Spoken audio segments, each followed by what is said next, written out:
संधान गुरु का नाम, संधान गुरु का नाम, अरे मोहिनी को लागे हो बड़ो चोखो लागे, अरे मोहिनी को लागे हो बड़ो चोखो लागे। जय हो संधान गुरुवर, कृपा के आप तरवर, है जग से न्यारे गुरुवर, हमारे प्यारे गुरुवर।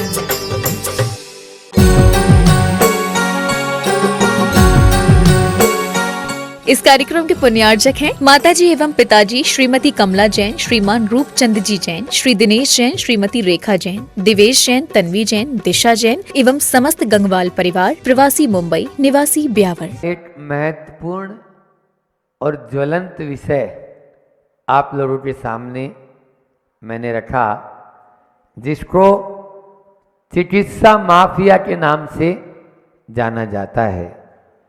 चिकित्सा माफिया मतलब है चिकित्सा में जो घालमेल आ गया ना, चिकित्सा करना किसकी है और हो किसकी रही है।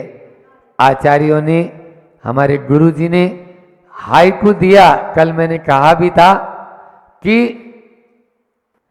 रोगी की नहीं, रोग की चिकित्सा हो, अन्यथा भोगो।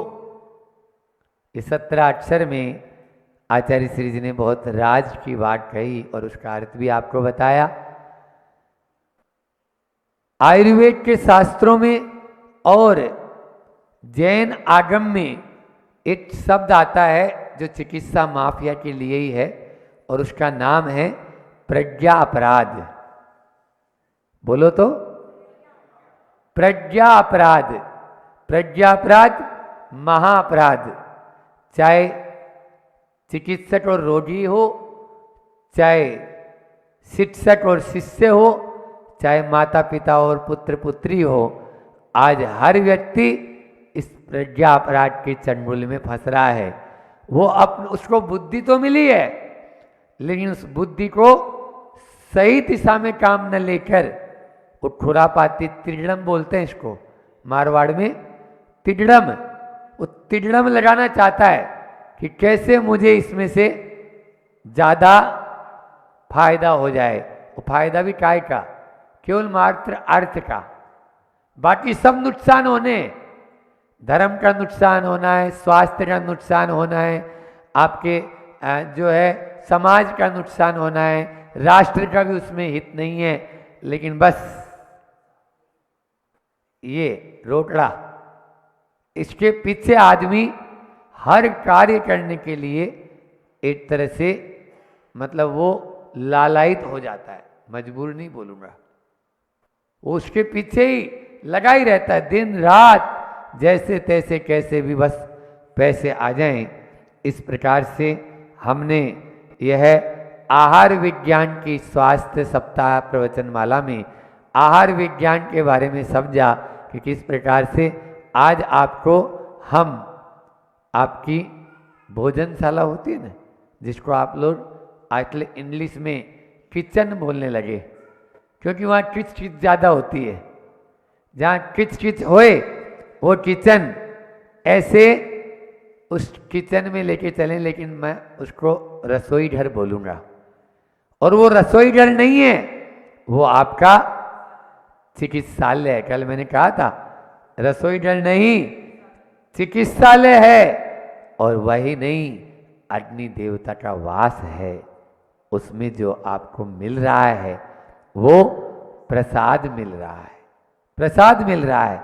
ऐसे उस अग्नि देवता के वास और रसोई घर में कैसा होना चाहिए हमारा रसोई घर। आदमी टॉयलेट तो बहुत साफ रखता है, कई जगह देखो आप, उसका जो बाथरूम घर है उसमें तो बिल्कुल टाइल्स वगैरह, चिकन और लाइटें और बिल्कुल हेल सब चीज़ें ऐसी चिकन रहता है कि चकाचक जिसको बोलते हैं। और लोग उसमें कई बार बैठना भी पसंद करते हैं कि हाँ थोड़ी देर यहीं बैठे रहो।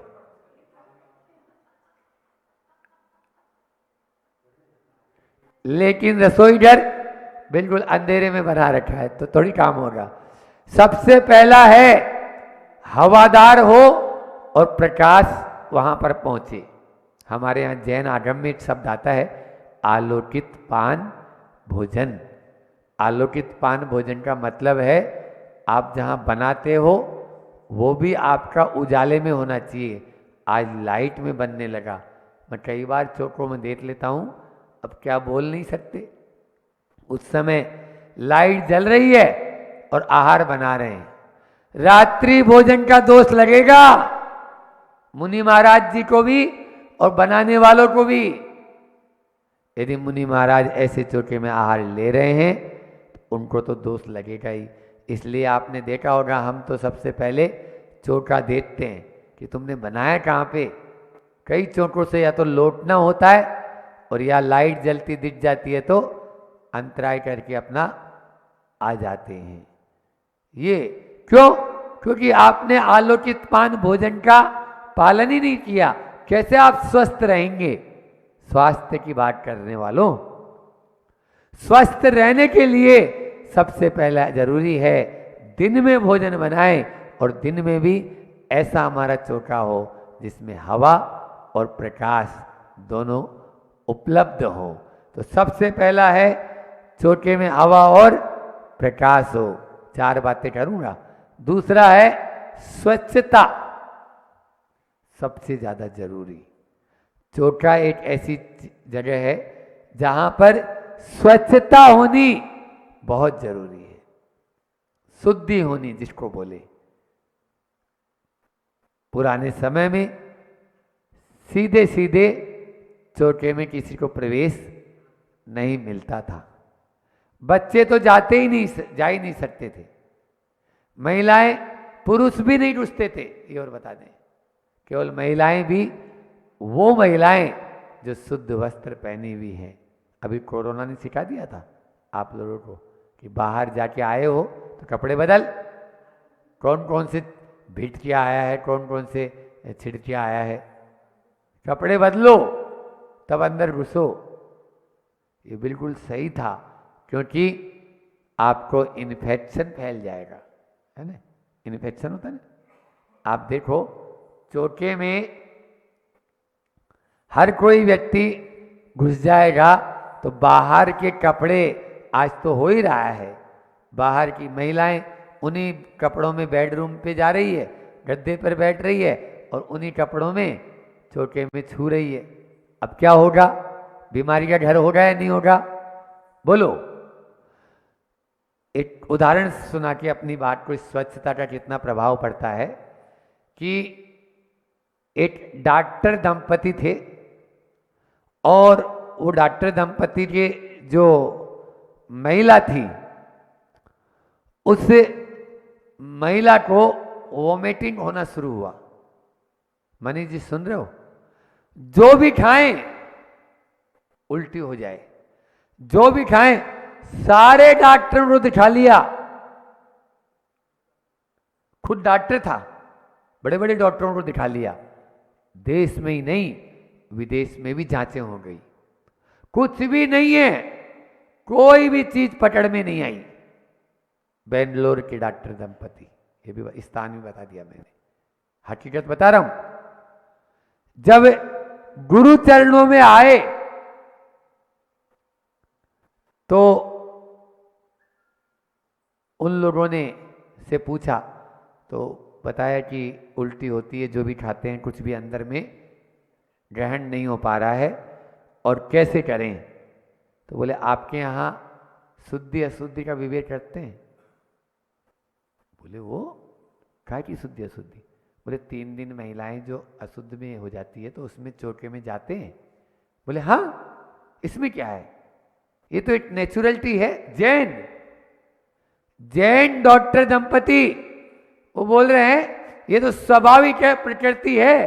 प्रकृति के माध्यम से घर भर के जितने बर्तन भांडे बासन जो भी हैं सबको बाहर निकाल के सारे डबला डबली सब दाल वाल जितने सूखे आइटम गीले आइटम सब पूरा रसोई घर खाली करो, उसकी पुताई अच्छे से रंग रोगन आदि करके और फिर आप वापस से शुद्धि अवस्था में सब सामान को रखो।